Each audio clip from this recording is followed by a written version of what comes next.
Okay, Saturday morning show, and we are going to be talking about home decor trends. This is the 5 of this year's top interior design styles to elevate any home. So if you're looking to put that wee bit of panache back into your house, just before you're going to put it on the market for sale, then this could be the perfect show for you. This could highlight all the things like the colours for 2025 that's going to happen, the members club chic, which is important as well. Then the lighting and layers, and plastering pinks and stuff like that as well. And intentional clutter, unintentional clutter, we'll deal with that as well. I mean, the test of a truly timeless interior design trend is whether you can integrate it into your existing decor, or if you need to restyle your entire home to accommodate the latest fad. No big fan of fads, fine magnolia and white. Well, we'll call it, in our house, we'll call it, what is it call it? I think we'll call it wheatgrass. Wheatgrass, It's kind of a, I just think it's a darker magnolia, to be honest. But it's called wheatgrass, apparently, I've been told. It's like, okay, that's fine with me. Anyway, for most of us, our homes evolve naturally over time through, I think, through collecting all the items we love and the things that we think were going to be worth a fortune in years to come. This time next year, we'll be millionaires. Del Boy. It's like, I can't throw that out. It might be worth something in years to come. All these different things that you acquire over the years, and then when we want to change things up, it's not about throwing everything out and starting from scratch. It's actually evolving, I would say. I mean, with that in mind, we'll rifle through these things and the Mandarin of predictions for 2025's home decor trends, and we've prioritised these in execution and integration to narrow down the list. So whether you're preparing to sell, as I said, or you're looking for a standout look, or you're seeking some interior inspiration after packing decorations and all the rest of it away, depending what season it is, just the right place for you to get started. Richard, 2025 colour trends of the year. Yeah, colour trends are great. You'll see it a lot on adverts and things now, like colours and certain colours, like these deep greens and things. There's a lot of colour trends, especially coming into 2025. Do you know, from like the decorating accessories to colours which set the mood, and that expert analysis from, do you know, like from Pantone and paint manufacturers. I mean, they monitor like global trends and things and develop these colours in with the colour of the year. So yeah, Pantone's they've done like this mocha mousse thing, and it's like a kind of like you said about the wheatgrass. It's a soft, rich brown, and it's kind of reminiscent of like cocoa powder and things. It's quite popular just now. While Elderton from Graham and Brown, which is another manufacturer, is a slightly deeper brown colour. And that's inspired by the UK's native like elder trees and things. So they use a lot of inspiration for nature and things as well. There's a blast from the past. Graham and Brown, blowing vinyl. Yeah. Used to do the blowing vinyl. Yeah, Graham and Brown. I can't remember what, Al Fresco or something like that from Graham and Brown. Some sort of advert. I remember it. If anybody could remember it, stick it in the comments. A link to it. Definitely. Yeah, I think personally, the browns seem to work quite well overall as a result. So I think that's key in terms of colours. It's always been a tried and tested. It's never really gone out of fashion as such. Although some people just get sick of it and they just want a change for change's sake. I mean, Faro and Balls. Faro and Balls are 11 new colours, Richard, as well. Colours cover a spirited flame red in bamboozle and a clean forest green of Beverly and laid back blue of Selvage and an earthy neutral with Starabout. So it's all appealed to like nature, and that's quite the on trend thing. Do you think? I know we call it on trend and it's the new trends for the new year. Do you think it's an influencing thing in order to just sell more product? Yeah, I mean, there's a big marketing thing behind it, definitely. Call me cynical. No, I would agree with you, definitely. It's like, we'll not put that iPhone out just now with a slight upgrade until everybody gets sick of the other one first. And then we'll put that one out. And then everybody will buy that one next. Kind of think that's probably the same thing with design and decor trends. Or less, they'll never ever sell paint, I suppose. It's just like fashion, isn't it? I mean, it literally is fashion, but it's fashion for your house rather than for your clothes, if that makes sense. Yes. Dulux is obviously the tried and tested, definitely. I mean, the true joy of Dulux is the timeless and uplifting yellows that they have, and while the encore from the Vastbar, which is an it's an atmospheric deep blue that feels both old world and futuristic at the same time. So I've just done Valspar in my living room, and on the fireplace wall. It's quite expensive, but it's that's why I only done one wall, just the fireplace wall, but it looks really good. And it's like I can't even explain what colour it is. It's called Keep the Peace, but it's like a green, blue, black. But Valspar is really good. That's the ones that get mixed up and made up and like B&Q and things. Yeah. Yeah. Never like a. Is it close to a TARDIS blue, Oxford blue, sort of like that? No, it's quite. It's you think it's black, but it's not.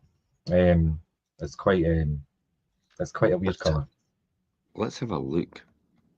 Let's have a look at this. Valspar. Paint colours. Here we go. Find your paint colour. Okay. I'm not really sure if that's the case or not.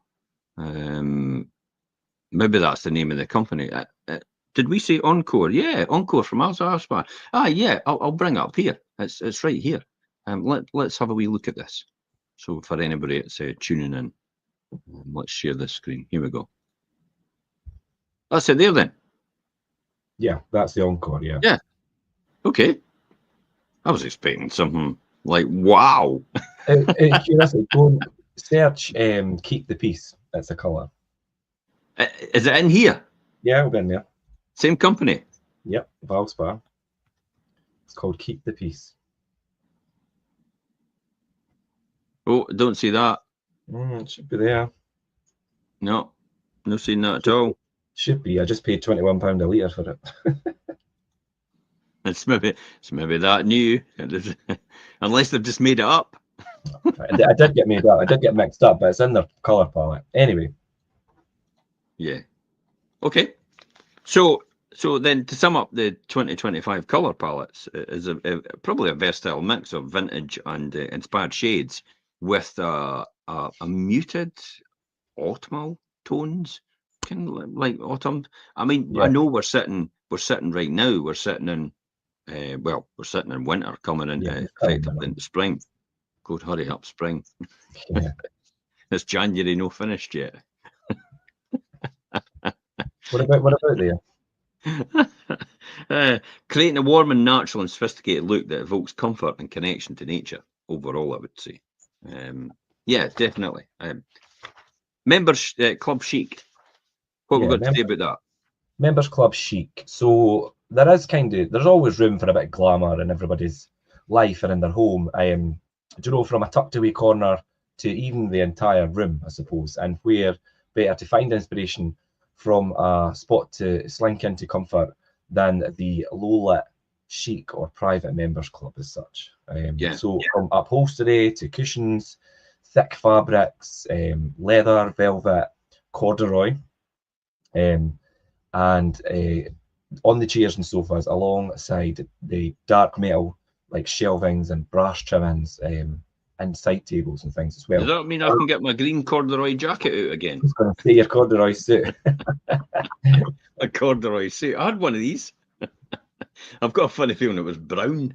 Yeah, they used to be really popular, obviously. Oh. Oh my goodness. Those are the days, corduroy. Yeah. Brass trimmed. Side tables, definitely.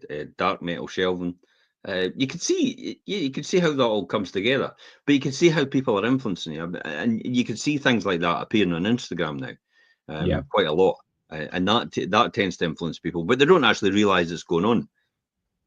What about things like the ribbed glass light fittings, vintage bulbs? Glass light That's still fittings. sort of in trend. Yeah, recycled glass and this textured glass light fittings, and the vintage bulbs. They combine that kind of temporary design with the classic chic thing, from Victorian to industrial, and then kind of everything in between as well. Yeah, I just think of expensive. that's that's rich coming from me, yeah. but that's all I think about. I just think about all these things. I think, God, that's going to be expensive. Yeah, definitely. Vintage bulbs. I mean, the classic of vintage bulbs. You do see them quite a lot in restaurants and in some of the upmarket pubs and that as well, don't you? So that gives you an idea. The amount of bulbs that you see in B&Q now, it's like there's hundreds. God, how long does it take you to put all this together?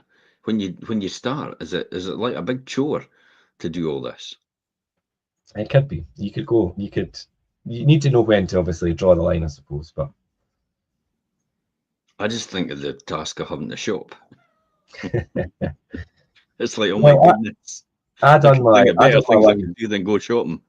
I done my lounge within about 3-4 days over the holidays. Yeah. New Year. So the members club look is really to suit any taste, I think. You've also got the deep walls, woodworks. I wonder if wood chip would ever come back. I doubt it. Aye, never say never. You never know. Remember, there's generations of people changing over time. This is the whole thing about avocado bathroom suites and stuff like that. It's I think we'll live to see that day where this will all come back right round again. It'd be interesting if they do, yeah. Oh dear, I'll have a field day. We'll have a great laugh with that on social media. Yeah. And you don't need to. I mean, this is again, as I said, this the textures, the woods, the rich autumnal tones, 2025 color palette, consider adding texture, hessian and embossed paper. These are all things that are still on trend, aren't they?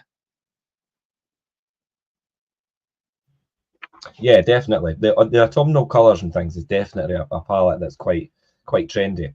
And then when you add in all these textures and things, and then like you said about embossed paper and things as well, the texture on the walls, that's a really on trend thing, definitely. Where's the best place to go to get inspiration for these types of ideas?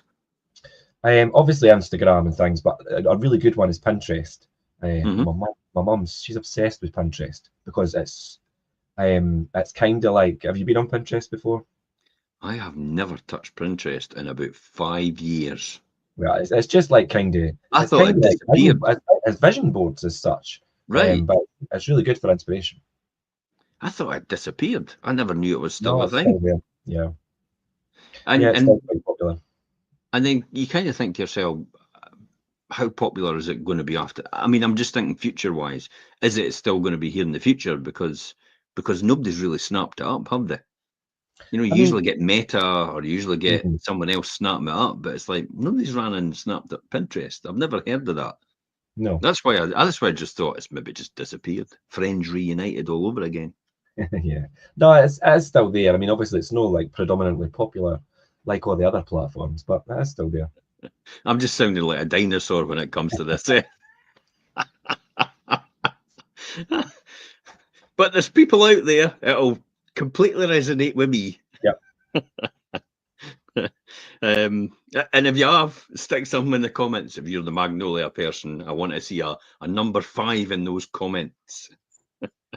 All these kind of modern hotels and lobbies, and do you know how they're all done as well? I mean, they're done really nice nowadays. That's quite a good place for inspiration. Yeah.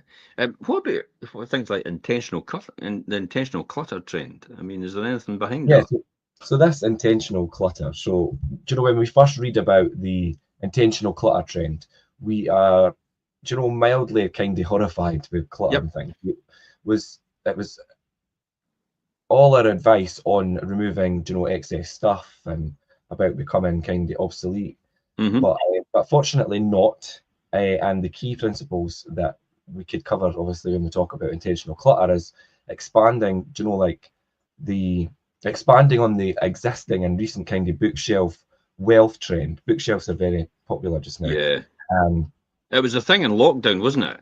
It's like when people was on their social media cameras and that, it's like, oh no, we've got to get the right books. People actually brought in designers. Mind the politicians were getting lambasted about it, and they brought in designers to actually get them the proper bookshelves at the back of them to make themselves look really very inspiring and and upmarket. It's like, right, okay then, whatever floats your boat. But you're right. It probably still is a thing that people tend to do that, don't they? And they consciously create objects, you know, through thoughtful collections on coffee tables and sideboards and nightstands and consoles, a bit like a waiting room for the dentist. Yeah, coffee table books and certain things on the shelves and sideboards and things is quite a popular thing just now as well. What other things did you have to would we consider then?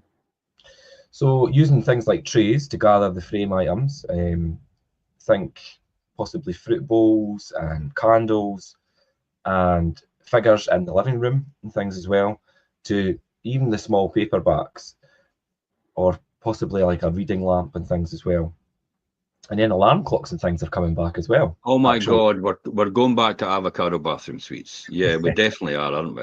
We'll get a teas made next, a Benetton teas made. By the way, if anybody needs the instructions manual for a Benetton teas made, serial number 275, I've got them from 1977 in my man drawer.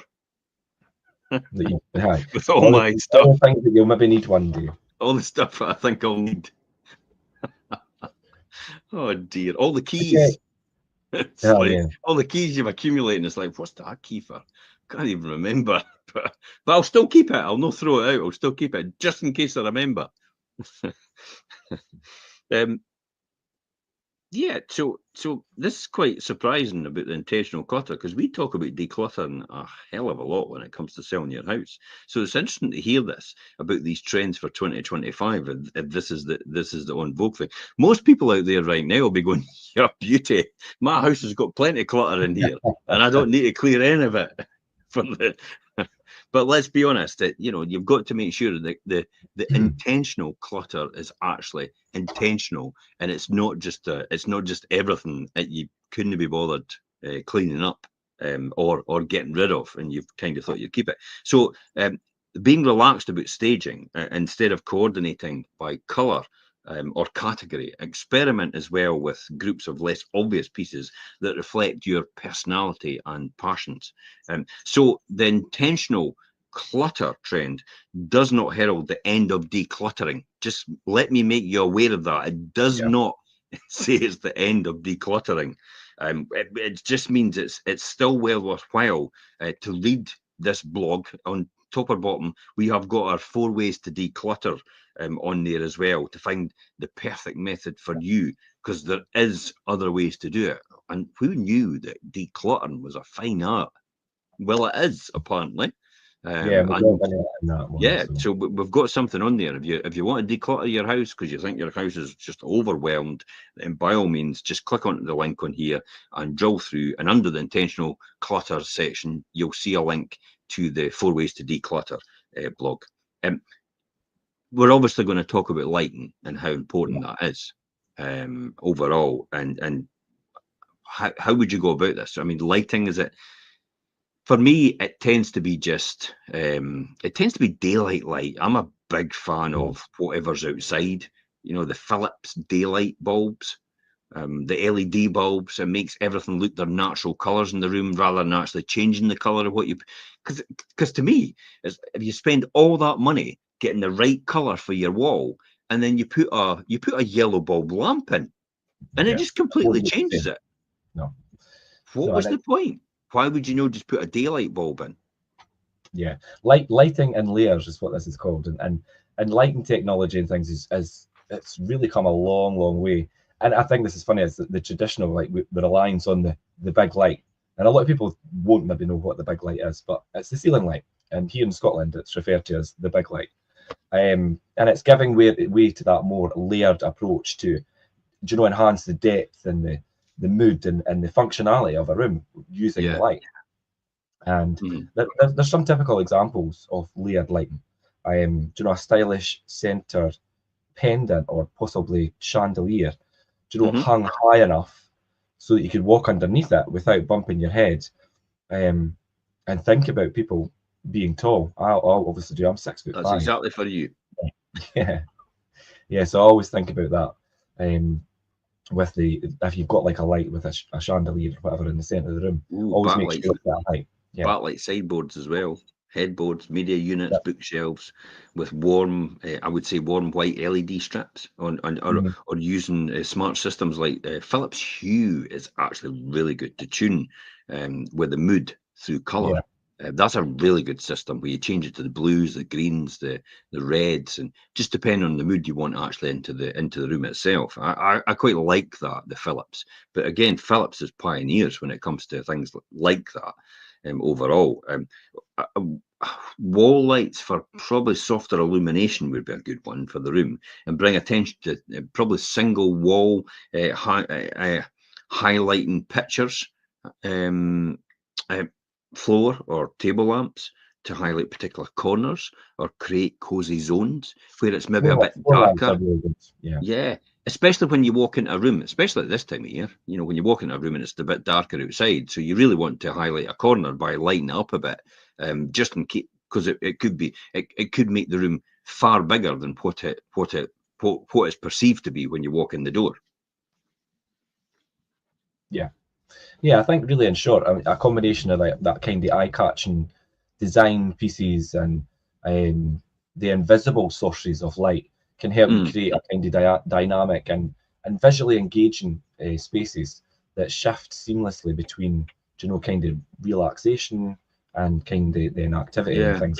You could create all these different moods throughout your house with lighting.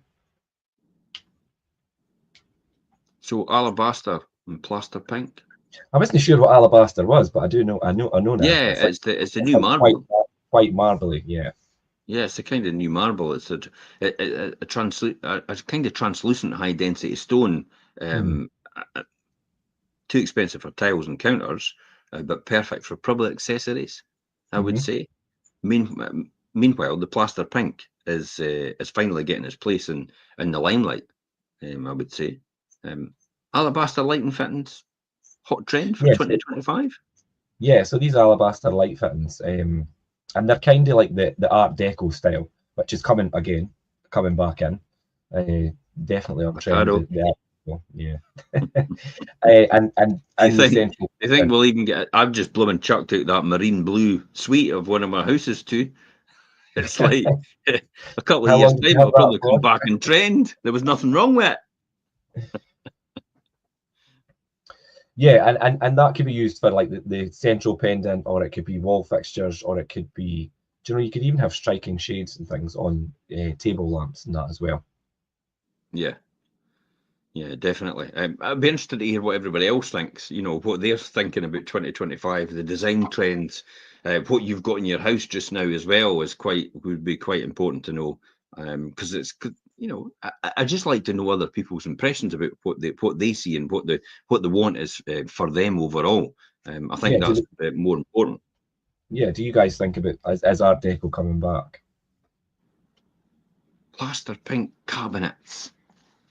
I'm not too sure about that. Let's have a wee look into plaster pink cabinets. Let me type that in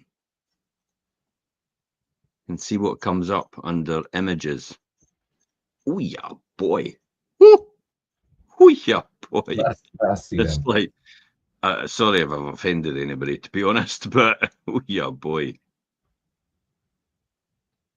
Yeah, I'm not a big fan of that. Yeah, that's okay. Plaster pink. You know what that reminds me? It reminds me of medicine that used to take it you never wanted to take. Yeah. When it was that pink sort of look. It's like, oh gee, I tell you what, I wouldn't be surprised if it does come back. But that then Yeah, takes I that can then see takes that. you back when you think about it, Richard. That then takes you back to the pink bathroom suites. It Oh does, my yeah. And I can goodness, see they're that coming coming back. in. Yeah. They've got, oh my geez, they've got to. It's definitely down for next year in 2026. I would say that's definitely if this takes off plaster pink for for your kitchen units, it's definitely going to take off for your bathrooms. It's definitely coming back. I would say, but it can look nice in the right places, can it? Yeah, it depends how you use it, I suppose. And even like, you know, the kind of cocoon and shade that suits in different settings and things. And then you've got like country farmhouse, and then you've got Victorian townhouse, and you That's know, you've probably got, where it suits. yeah, or you've got in contrast the sleek contemporary pad. So you've got, I mean, it depends what kind of property and what kind of look you're going for, whether that fits in. Yeah, I think that's definitely where I think that's definitely where it's going to suit in these areas. The other thing as well, in its natural form, plaster pink actually it adds warmth to anywhere, and a polished plaster wall provides a mellow, pinky backdrop to pictures and mirrors, or a striking feature on its own. Um, I, I suppose that really, when you come down to it, the heart of the hard plaster and stone are naturally warm materials that will actually mix well with every age and type of interior, making them perfect candidates for easy integration into a home. Because you could see it with probably a stone wall and then the pink cabinets and the sort of the country style feel, like exactly what Yeah. you said, and possibly the Belfast sink in there Yeah. as well. The use of like natural materials and things as well is a very like on trend thing to use. So Yeah, it'll be interesting to see because it's down it is down when we put this article together. It is down as the 2025 trends. But for yeah, me personally, I think 1970s. When I go back to that, yeah, but there might be some really beautiful once you see it, because it just takes you back to that time. You look at these places, and it's probably the connotation of the 1970s house you see now, which is completely outdated, and it's yeah, not exactly in great shape. It's possibly not exactly the greatest smells as well. It's old, it's antiquated, and it needs ripped out. And I think probably if you put a new one in exactly the same, it would probably look far superior. I just think it's all these things that come into people's minds. So yeah, you're right. It definitely will take a lot of work on Pinterest and Instagram to influence people and get people to do that. And that's what they work on it very well. It's they're naturally warm materials, mix well with every age type, as I'd said before, in the interior, and they make the perfect candidate for easy integration into homes. yeah. I'd be interested to hear what everybody else's favourite decoration is, by the way. And what's your final thoughts on this, Richard? Because there's no point in labouring this point. It's like Yeah. we've said what we've said, and that's the trends for that would be the trends for 2025, because that's from the powers that be, the people that are actually making all these things like Dulux and people like that, and Graham and Brown. So what's your final thoughts on this? What do Yeah, you what do you see appearing more than what we've talked about here? yeah, it does quite interest me how trends come back around. And like you're saying, these kind of things they do kind of fall in like 1970s. So you're talking what 50 odd years ago. So maybe they're Mhm. doing that full circle, and I think that's quite interesting because generally, like you say with fashion and home decor and things, it's the same. Things do full circles, and these trends that we've covered today definitely are coming back around. So it would be Well, I interesting to suppose see. I've got my lumberjack shirt from Monty Python in the 1970s. I suppose that came round as well. Yeah. Honest, I've not had it for 50 years. I did buy it recently. Yeah, definitely. Thanks for coming on the show, Richard. Really appreciate it. If Okay. anybody else has got any further thoughts on that, please feel free to about what you think the trends are for 2025, how you see it appearing as well. We'd love to hear from you in the comments as well. Until next time and next week, it's bye bye from us. Bye bye for now.